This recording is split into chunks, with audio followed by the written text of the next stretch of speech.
आकर्षण तथा प्रत्याकर्षण से कंपन है, इसकी व्याख्या। हाँ, इसको कहाँ देखा जाए, कैसा देखा जाए, कैसा समझा जाए, ये बात आता है। एक तो परमाणु में मध्यांश और आश्रितांश की बात आप हम स्पष्टतया समझ चुके हैं। जब कभी आश्रितांश ये मध्यांश से दूर भागने लगते हैं, उनमें तो आकर्षण रहता ही है। किसमें? तो मध्यांश से आश्रितांशों के साथ आकर्षण बल बना ही रहता है। ठीक है, इसीलिए नियंत्रित रहते हैं। ठीक, वो नियंत्रण से बाहर जाने के स्थिति में उसमें प्रत्याकर्षण होता है। कहां से? ये मध्यस्थ बल प्रत्याकर्षण के रूप में अपना बल को डालता है। मध्यस्थ बल ही, उसमें आकर्षण निहित ही है। आश्रित अंशों में आकर्षित होने का धार निहित ही है। वो पर्याप्त न होने के आधार पर ये मध्यस्थ बल को प्रत्याकर्षण बल में नियोजित करता है। फलस्वरूप क्या होता है? वो निश्चित अच्छी दूरी में वापस आ जाता है ना। दूसरा प्रक्रिया वही परमाणु में प्रक्रिया होती है जो पास में आ जाते हैं। ठीक है, तो उस स्थिति में आकर्षण बल को, आकर्षण जो है ना, बल जो है, जो परमाणु में निहित जो बल होती है, वो प्रत्याकर्षण के रूप में परिवर्तित हो जाता है। माने अच्छे दूर में पहुंचने के लिए मध्यस्थ बल जो है ना विकर्षण बल को डालता है, तब वे प्रत्याकर्षण बल में परिवर्तित होकर के नियंत्रित हो जाते हैं। ये परमाणु की स्थिति में ये है। तो व्यवहार में आकर्षण प्रत्याकर्षण ये क्या होता है? इससे कंपनात्मक गति पैदा होता है। बात बताया क्या? कंपनात्मक गति उत्सव है। माने कंपनात्मक गति सदा ही एक प्रकार से नृत्य है। नृत्य होना खुशहाली का द्योतक, नियंत्रित होने का द्योतक है, स्वभाव गति में आने का द्योतक है, हंसी का द्योतक है, खुशी का द्योतक। ये ऐसा बनता है मानव भाषा में। उसी को मानव के संदर्भ में सोचा जाए, जब कोई भी हम किसी बात को, जैसा भी बताया परमाणु के बारे में, आकर्षण प्रत्याकर्षण के बारे में बताया, जिसके फलस्वरूप वो परमाणु में अपने आप से कंपनात्मक गति पैदा होता है। फलस्वरूप परमाणु अपने स्वभाव गति में होना पाया जाता है।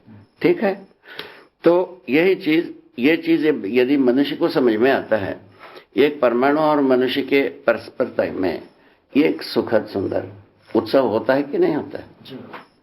ठीक है, वो क्या हो गया अपने में? तो समझने मात्र से, समझ के वस्तु एक है परमाणु, उसकी और समझने वाली वस्तु की बीच में जो दूरी है वो घटकर एक संगीतमय स्थिति में आते हैं।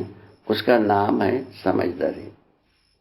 यदि ये साक्षात्कार नहीं होगा, बोध नहीं होगा, ठीक है, अनुभव नहीं होगा, हमारे में वो खुशहाली होती नहीं। यही है अध्ययन, बोध, अनुभव, उसके बाद प्रामाणिकता की हालत आती है। हम अध्ययन से, जो अध्ययन करने के क्रम में ये पहला आरंभिक वस्तु है शब्द, उसके बाद आता है उसका परिपूर्ण वस्तु, जो अध्ययन शब्द से इंगित वस्तु। इंगित वस्तु हमारे स्मरण से चलकर साक्षात्कार में उदय होना, इसका नाम है पहला स्थिति। दूसरा स्थिति अध्ययन का, वो पूरा का पूरा स्वीकृत हो जाना सदा सदा के लिए जीवन में, इसी का नाम है संस्कार, बोध। वस्तु बोध हो गई। बोध होने के पश्चात होता है अनुभव। वो अनुभव किस बात के लिए है? प्रमाणित करने, बोध होने के बीच की तृप्ति बिंदु का नाम है अनुभव। क्या नाम है रे? नाम प्रमाणित। बोध को हम प्रमाणित करते हैं, और जो प्रमाणित करने का क्रिया और बोध क्रिया की बीच में जो तृप्त बिंदु है, इसका नाम है अनुभव। क्या बात, क्या बात है महाराज। बढ़िया। ठीक है ना। इसमें क्या है, ये आकर्षण प्रत्याकर्षण होते ही है। जैसा हम किसी वस्तु को देखने जाते हैं, नहीं तो आकर्षण में रहता हूं मैं स्वयं, यदि उसका वो जब हम तृप्त होने लगते हैं तब प्रत्याकर्षण में परिवर्तित हो जाते हैं। प्रत्याकर्षण का मतलब वो सारे वस्तु हमारा बुद्धि में निहित हो जाता है। अच्छा, क्या बात। अच्छा, वो इसका नाम मतलब होता है वस्तु का स्वभाव धर्म प्रयोजन निहित हो जाना। ये समझ है। ये जब तक नहीं होता है तब तक हम समझे कहाँ हैं। शब्दों के साथ समझ का प्रमाण होता नहीं। वार्तालाप हो सकता है, चर्चा हो सकता है, घटना के साथ अपना किया हुआ चर्चा का एक संतना लगाने वाली काम होता है, प्रमाण तो होगा नहीं। अभी आज सवेरे जो आपके साथ शुरुआत हुई थी वो भी इसी कालम में है। ठीक है, वो मिश्रा जी थे। हाँ, वो तो मिश्रा जी की बात सवेरे की बात है। इस ढंग की बात आती रहती है। ये कहना है तो ये तृप्ति को पाने का जो संकेत है वो कंपन है।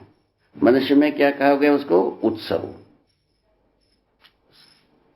तृप्त बिंदु। हमने कहा वो तृप्त बिंदु स्वयं में एक कंपन की अवस्था है। किसकी? तो बोध और प्रमाण के बीच की एक कंपन वस्तु है जो आत्मा में ही होता है, नित्य वस्तु है, निरंतर वो बनाए रहता है। एक बार वो तृप्त बिंदु मिलती है, वो तृप्ति निरंतर आवंटित होने के लिए तैयार बैठा ही रहता है। इस ढंग से अक्षय बल का वैभव उसमें तैयार होता है जीवन में। जीवन के अनुभव के क्षणों में, अनुभव के क्रिया में निरंतर ये उत्सव बना रहता है। ठीक हो गए? तो इसमें क्या हुए? आकर्षण प्रत्याकर्षण दोनों का तृप्त बिंदु मिल गए, तब वो कंपन हुआ। वो कंपन के अग्निस्ट में वो परमाणु में क्या हो गए? स्वभाव गति आई। अपने में क्या चीज है? वो प्रमाण प्रमाणित हो गया, इसका तृप्ति मिल गए। ठीक हो गया? इस ढंग से आकर्षण प्रत्याकर्षण के योगफल में कंपनात्मक गति होती है। ठीक है, यही कि कई जगह में अपना हर रोजमर्रे में अनेक जगहों में इसको पहचाना जा सकता है। ठीक है, आगे। प्रत्याकर्षण और आकर्षण से वर्तुलात्मक गति है। हाँ, अब वो जड़ प्रकृति की बात हो गई और मनुष्य के कार्य प्रकृति की बात हो गई। तो किसी वस्तु के साथ हम आकर्षित होते हैं, ठीक है, और उसके वो जो जिसके वो आकर्षित रहते हैं वो प्रत्याकर्षित रहता है, उसका प्रतीक्षा किया रहता है। वो आकर्षण, जो वस्तु जाता है उसका प्रतीक्षा, आगे की आकर्षण पर प्रतीक्षा किया रहता है, इसका नाम है प्रत्याकर्षण। जैसा यहां हम आए, यहां प्रतीक्षा बनी रही, तो हम लोगों में आपके प्रति प्रत्याकर्षण बनी रही, आकर्षण जो है ना हमारे में बनी रही, आप में आकर्षण, हमें प्रत्याकर्षण। हाँ, ये दोनों मिलकर के क्या हो गए? पुनः गति बन गए। क्या गति बन गए? कार्य गति बन गए।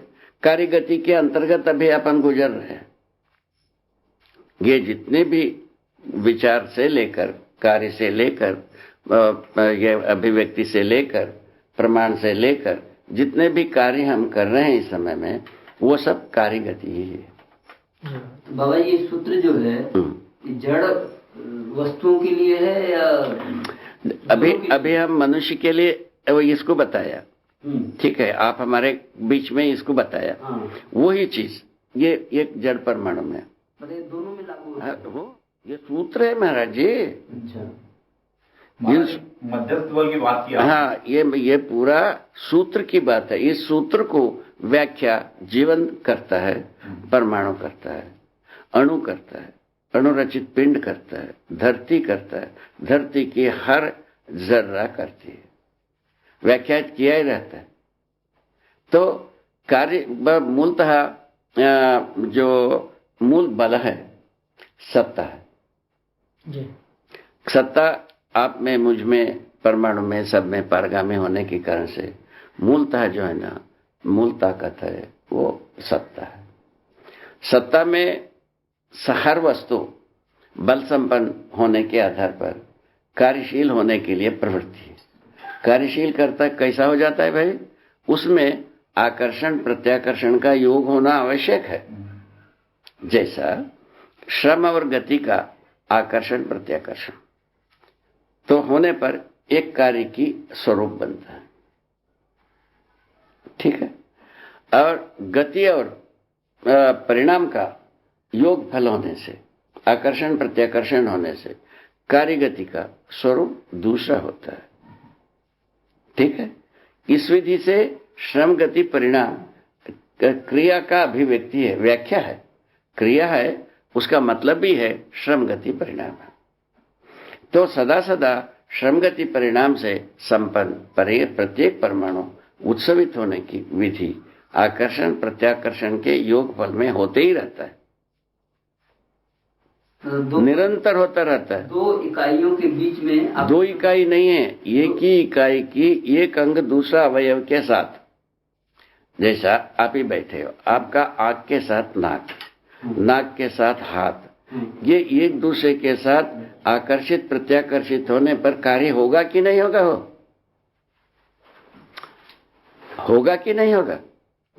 शरीर आपका एक ही है। उसी भांति परमाणु एक ही है। परमाणु में ही श्रम गति परिणाम ये तीनों का तीनों सदा सदा क्रिया का व्याख्या के रूप में अभिव्यक्त है, नित्य अभिव्यक्त है, नित्य प्रकाशमान है। ये कहीं रुकते ही नहीं है। इसको कहीं रुका हुआ जगह को आप हम सारा संसार लग जाओ तो भी नहीं मिलेगा। निरंतर ये रहता ही है। क्या चीज? जो विकासशील परमाणुओं में श्रम गति परिणाम, इसमें कम से कम दो की योगफल में आकर्षण प्रत्याकर्षण फलस्वरूप दो कंपनात्मक गति वर्तुलात्मक गति बना ही रहता है। बोलो राम, बोलो महाराज, ये स्पष्ट हुआ? ये कंपनात्मक गति की बात हुआ। कई के लिए कंपनात्मक गति? कार्य में व्यक्त होने के लिए, ठीक है। और दूसरा बताया वर्तुलात्मक गति की बात। क्या बताया? वर्तुलात्मक। ये वर्तुलात्मक गति की बात आगे की सूत्र है ना भाई? वर्तुलात्मक गति के बाद का सूत्र तो नहीं, कंपन के बाद वर्तुल है ना, कंपन के बाद वर्तुलात्मक गति, ठीक है ना। जो आकर्षण प्रत्याकर्षण की योगफल में कंपनात्मक गति है ना, प्रत्याकर्षण और आकर्षण के योगफल में वर्तुलात्मक गति, ये लिखा हुआ है। तो वर्तुलात्मक गति होने के लिए जो आकर्षण प्रत्याकर्षण हुआ, उससे जो कंपन बना, उसको जो उसका प्रयोजन के रूप में जो गति बनता है, उसका नाम है वर्तुलात्मक गति। ठीक हो गए? इस ढंग से कंपनात्मक गति वर्तुलात्मक गति के संबंध को आपको बताया। तो एक परस्परता में गति की बात है, परस्परता नहीं तो कोई गति की बात ही नहीं है। शून्य में कोई माने गति की बातें नहीं है, शून्य कोई गति नहीं है, न तरंग है। इकाइयों की परस्परता में नहीं, एक इकाई के अंगों की परस्परता। हाँ, अब ये एक इकाई में अंग प्रत्यंगों के परस्परता में गति की बात कर रहे हैं दोनों सूत्र। या इसमें अभी अपन क्या कर दिया, परमाणु के एक अंश दूसरा अंश, ठीक है ना, इन दोनों का योगफल में क्या है, एक के आकर्षण दूसरा का प्रत्याकर्षण, दोनों मिलकर के एक कंपन बनता है ना। और दूसरे विधि से इसका विलोम विधि से वर्तुलात्मक गति बन जाता है। इस ढंग से कंपनात्मक गति वर्तुलात्मक गति ये दोनों ये कार्य गति कार्यशीलता का ही परिणाम है। जैसा हर परमाणु कार्यरत है, क्रियाशील है, किस आधार पर? बल संपन्नता वश, ऊर्जा संपन्नता, बल संपन्नता, चुंबकीय बल संपन्नता वश है, क्रियाशील है। क्रियाशीलता के जो निरंतर जो प्रेरणा विधि कार्य विधि दो आ गए। वह अपने में ही कार्य विधि, अपने में ही प्रेरणा विधि। ठीक है, जैसा नाक खुजवाया, हाथ जाकर के उसको खुजवा देता है, जबकि एक ही शरीर है, एक ही यूनिट है। ठीक बात है ना, ठीक बात है ना। गले में कोई चीज अटक गई, ठीक है ना, वो जो उसके आसपास की जो पूरे के पूरे मेमोरीज है, वो इसको ठीक करने के लिए खकारेंगे, खांसेंगे, पानी पिएंगे, जो जो करना है, शरीर का अवयव सब मिल करके उसको ठीक करने में लग जाते हैं। कोई एक जगह कट गया, समझ लो, तो कट गया तो क्या करे भाई, उसको सब शरीर की साथ सारे फोर्स लगता है, उसको जल्दी ठीक करो। जैसा हड्डी टूट गया तो क्या करे भाई, टूट गया तो उसको जोड़ने के लिए पूरा ताकत लग जाता है। ये क्या चीज है, ये कंपनात्मक गति, वर्तुलात्मक गति के योगफल में जो स्पंदन बनता है, उसका ये सब शो बने प्रदर्शन है। ये प्रदर्शन है, प्रमाण है। इस ढंग से हम हर जगह में प्रवृत्ति को कंपनात्मक गति के फलस्वरूप वर्तुलात्मक गति के फलस्वरूप हम कंपनात्मक गति को पाकर हर कार्य संपादन करते हैं, है ना। और इसमें क्या हो गई, जड़ परमाणुओं में जो परिणामशीलता भी है, श्रमशीलता भी है, ठीक है ना, और गतिशीलता भी है। तो परिणामशीलता गति के लिए, गतिशीलता परिणाम इसके लिए, गति के लिए, और गति पुनः परिणाम के लिए एक दूसरे की प्रेरक होने की विधि बताया। बाबा जी, दोनों गतियां एक साथ रहेंगी? हाँ, दोनों पूरक हैं तरीके के। हाँ, इसके मूल में यूनिट के रूप में क्रिया, एक वस्तु में उसका पूरा क्वेंटा यदि पहचानना है, क्रिया है, क्रिया सहित ही एक क्वेंटा है। क्रिया को अलग करके कोई क्वेंटा आपको मिलने वाला नहीं है। जैसे होता है निष्क्रिय क्वेंटा कोई चीज होता है, वो होता ही नहीं। यही आदमी भ्रमित होने की बात है। तो मूलतः ये कोई भी मात्रा यदि हम पहचानना है, वो गति सहित ही है, माने क्रिया सहित ही है। क्रिया का व्याख्या श्रम गति परिणाम ही है। क्या बात है, जड़ संसार में। और चैतन्य संसार में क्या है, ब्रह्म और निर्ब्रह्म जागृति ही है, और कुछ भी नहीं है। जो जड़ संसार में, रासायनिक भौतिक संसार में क्रिया का व्याख्या श्रम गति परिणाम ही है, और कुछ चौथे प्रकार की चीज होते ही नहीं। चैतन्य संसार में जो है भ्रम और जागृति ही है, और कुछ होते ही नहीं। इतने में तो सारा फैसला है। इस अनंत संसार का फैसला इतने एसेंस में बैठा हुआ है।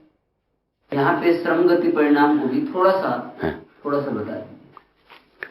देखो बेटा, बेसिकली पुनः वहीं आते हैं, ऊर्जा संपन्नता की जगह में। ऊर्जा संपन्नता कैसे है भाई, क्योंकि सत्ता पारगामी है। सत्ता को रोकने वाले, सत्ता को अरेस्ट करने वाले, सत्ता को अवरोध करने वाले वस्तु इस धरती पर एक भी नहीं है। पहले उस सत्य को आप अपने में अवधारणा में लाना पड़ेगा। ठीक हो गई। ये आने के बाद क्या हो गई, हर वस्तु ये एक एक है। एक एक होने का क्या व्याख्या है, उसके सभी ओर सत्ता है। सत्ता में डुबाई है हर एक। दो चीज हो गई, प्रत्येक एक की सभी ओर सत्ता का होना ही सीमा है। सीमा का और कोई मतलब नहीं है। दूसरी बात क्या है, ये हर एक वस्तु सीमित रूप में रचित रहना। दूसरा व्याख्या यह बनता है, कितना लंबा चौड़ाई में रचित हो गया। एक ये व्याख्या है। दूसरा व्याख्या रचित है, इसका पहचान क्या है, उसके सभी ओर सत्ता का होना ही है। सभी ओर सत्ता होना ही एक का नियंत्रण रेखा है।